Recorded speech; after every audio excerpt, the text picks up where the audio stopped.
What's up everybody, Corey with Freaky Tech Reviews here. So I recently reviewed the ROG Ally, and in that video I specifically mentioned that the mobile GPU that you can purchase separately with it for $2,000 essentially makes it into a full gaming PC, but I wasn't sure if it was worth it for that price point. At $700 by itself, the Ally is not very cheap, but in the PC gaming world it would be on the lower end of the spectrum for a full rig. So in this video I want to break that down and see, for the price of $700, how much gaming PC could you actually purchase if you were to build it yourself. And then I want to see how much gaming PC you could build if you were to include a monitor, mouse, and keyboards into that $700. And then if you add the $700 from the Ally itself and the $2,000 for its mobile GPU, at $2,700, what kind of rig could we build? And to do this today, I'll be taking a look at completed guides on PCPartPicker.com. This is not a sponsored video, it's just a really awesome website that I love using. And if you're unfamiliar with it, you can actually build a PC part by part, and it pulls accurate pricing for you so you can fine tune how your rig is built versus price. And so since I don't know enough about computers to just go through part by part and build a perfect one that compares to the Ally, we're going to be looking at some completed builds already that people have put together in a certain price range to see how much power could you actually purchase with that money. And as we go through these rigs, leave a comment below on how you would build it differently to make it even more powerful and give you more bang for your buck. I'd love to hear from you in the comments. Now for the Ally specs and what we're going to be comparing these PCs to, it comes with an AMD Z1 Ryzen processor that packs 8 Zen 4 cores for its CPU and RDNA graphics. It uses 16 gigabytes of DDR5 memory and has a 512 gigabyte NVMe SSD for storage that is upgradable to a larger SSD. And don't forget, Asus actually completely expects you to upgrade your SSD, and they actually have their own video on how to do it. And before I get torn up on why in the world am I comparing a gaming handheld to an actual gaming PC, totally understand that, and the reason that I want to do this video is because I've seen a lot of back and forth on if someone should actually buy a gaming PC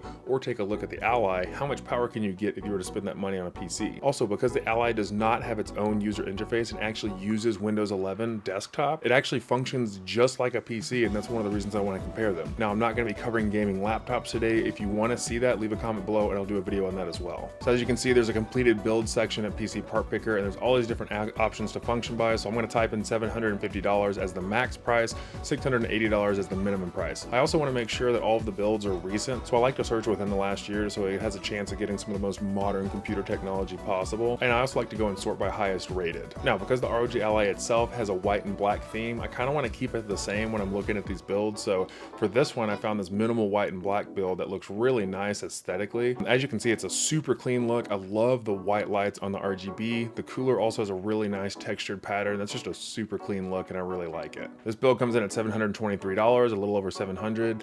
It has an AMD Ryzen 5 5600 6-core processor. It has a Gigabyte B550 Aorus Elite motherboard. Let's see, 16 gigabytes of Corsair Vengeance RGB RAM, which I love Corsair RAM. The SSD is a Samsung 980 NVMe, 1 terabyte. Then it has a Gigabyte Vision RTX 3070 LHR 8 gigabyte video card. So overall, pretty good build for the price point, I think. I think a build like this would run maybe about 90% of the games you could find on like Steam. I actually built my Corsair rig back in 2019, and I use roughly the same specs here, except I have 32 gigs of Corsair Vengeance RAM, but I have a 2080 Ti graphics card that handles most of what I play on Steam. Some of the bigger games on ultra high quality, yeah, you're not gonna be able to play those, but the kind of people that really want to play those are not gonna be in this price range looking for this. But I think from a specs comparison, if you're not worried about the mobility of a handheld device and you're not worried about being able to hold it in your hands, this is a pretty solid start for a build. Let's see, looking through some of these other ones here. Here's a nice one that also kind of has that same color scheme. Not quite as pretty as the first one. Kind of more of a basic white theme. I do love the hinge door on the case.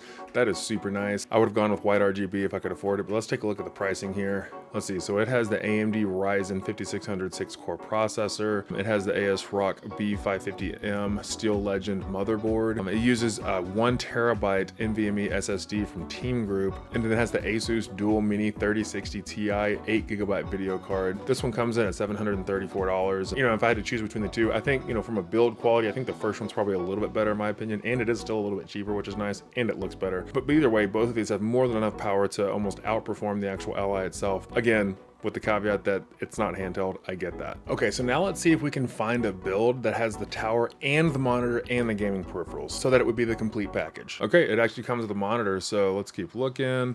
Pretty clean little setup, very minimalistic with the Acer monitor there. I like when the peripherals match the actual tower. Very simple setup within the tower. Not a lot going on in there, but let's take a look at the breakdown. Let's see, it has an Intel Core i3 quad-core processor. That's a little rough. It has the Asus Prime H670 1700 motherboard. motherboard. Let's see, it has 16 gigabytes of Team Group RAM, and then it has a 256 gigabyte Team Group SSD. For the GPU, it has a gigabyte 1070 Ti 8 gigabyte video card. For $700, definitely not buying this. This price range is a little finicky because you can find some what I call, budget beasts in there, but stuff like this though, I'd probably actually rather have the Ally personally. Okay, the Forever Unfinished build. Let's see if this one comes with, okay, this one also does come with the monitors. It's a pretty solid looking setup here. I like the RGBs with it, the aesthetics are nice. All right, let's take a look at the breakdown of the specs, see what it's working with here. Okay, it has an AMD Ryzen 6-core processor. It has an ROG B450 motherboard. It has 16 gigabytes of Team Group RAM, and then it has a 1 terabyte Western Digital internal hard drive, and then 256 gigabytes NVMe SSD from Silicon Power. And then it also has an ADATA 480 gigabyte SSD, and then a Sapphire Nitro Plus Radeon 584 gigabyte video card. Now, not the greatest specs in the world for a gaming PC, obviously, but this also includes an AOC 24-inch 144 Hz refresh rate monitor and an HP Pulsefire Dart wireless optical mouse and Logitech G435 headset. This is your rig, your monitor, your mouse, and a headset, and although it doesn't include a keyboard, for $739 here, this is not a bad setup if you want everything all at once. Okay, now let's go do a build that's between $2,600 to $2,700 to see how is it going to stack up against the ROG Ally and the mobile GPU you can buy for $2,000. So $2,700 is what that combination costs. Okay, lots of good options here. Everything built within the past year, highest rated. Oh my gosh, these look really good already. Let's see the Dark Knight. Wow, look at that. The aesthetics on this are gorgeous. Man, that looks just like Batman. That's really cool. All right, so there's everything being built. Gosh, that looks good right there. It actually puts the rest of the room to shame. Let's take a look at the breakdown of it. Let's see, it has the Intel i7 12-core processor. That's great. Such an extreme difference from the $700 budget builds we've been looking at. It has an Asus TUF Gaming motherboard. It has 64 gigabytes of G.Skill Trident RAM. That's fantastic. It has a Samsung 980 1 terabyte SSD, as well as an Inland Professional 256 gigabyte SSD. It has the Power Color Red Devil Radeon 7900 24 gigabyte video card. It has a Leon Lee ATX full tower case, which looks beautiful. It's showing 2 gigabyte monitors, both 27 inches. One is a 1920 by 1080 165 hertz refresh rate monitor, and the other one is a 240 hertz refresh rate monitor. Wow, this is a very solid build. I can see why it's rated so highly. I mean, this comes with almost everything that you could need except for mouse and keyboard. I actually didn't realize it had the monitors with it, but I mean, for the same price as a mobile GPU and the Ally, no brainer if you're looking for just raw PC gaming power. Again, I want to say one more time that I understand this is not handheld. This is not what the Ally is for. I just want to price compare to see if you're going to spend that much, what else could you get? But yep, that's a very solid setup. Let's see what we have. Oh, the Lagoon Monster. This looks pretty. Wow, look at that. I love mixtures of blue and green, so this aesthetically is perfect. Oh, look at that case. Gorgeous, gorgeous computer. Wow. Really nice PC here. I'm really digging the way that looks. Let's see what the breakdown is. Okay, it has the AMD Ryzen 7700 8-core processor. Probably could have done a little bit better there. Asus ROG Strix motherboard, and then it has 32 gigs of G.Skill Trident RAM. It's a Western Digital Black 1 terabyte NVMe SSD, and then it has the Sapphire Nitro Radeon 7900 24 gigabyte video card like we saw earlier. And the case that looks so nice is the height. I'm not sure how to say that. ATX mid-tower case. This actually does also include the monitor. It's a gigabyte 144 hertz monitor with an ASIO wired gaming keyboard and a Logitech wired optical mouse. Wow, this is a gorgeous build for the price.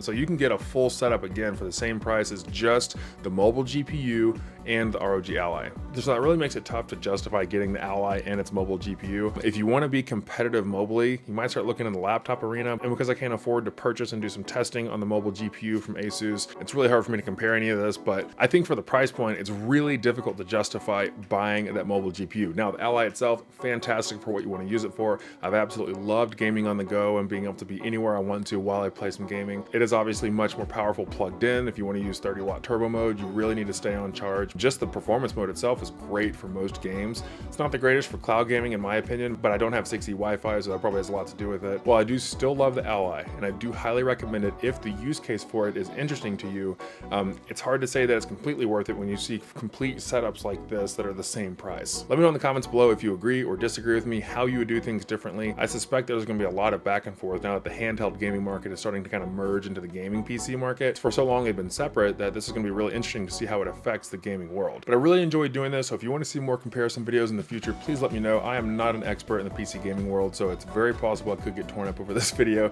but we'll take a look and see. And if you've made it this far into the video, please consider subscribing and joining the Freaky Tech family. I'd love to hit 1,000 subscribers by September, and we just hit 500, and I'm really excited to see this channel grow and to go on this journey with you. But I really appreciate your time today and you being here and stopping by. Again, I'm Corey with Freaky Tech Reviews. I'll see you next time.